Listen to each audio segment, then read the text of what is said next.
So here you can see that I got a data set from low to a high value, as you can see right here. So I can go around right here and let me just randomize this data. So I'm going to randomize the range right here, and then this is what you have. So now I'm going to press equals on my keyboard, and then let's say I want the largest value right here to be shown out, which is 48 over here.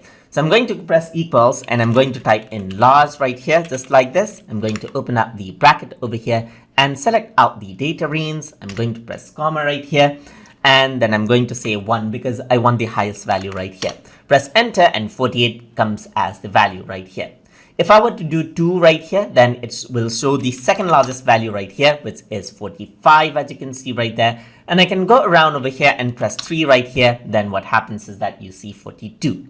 I can do the same with the small value as well. So instead of large, I'm just going to type in small right here, press enter. And now it shows the third smallest value, as you can see. I'm going to press 1 as well. And once I do that, what happens is that it shows the smallest value right here. And that is how you can see the large or small value inside of Google Sheets. So I hope you guys learned something as always.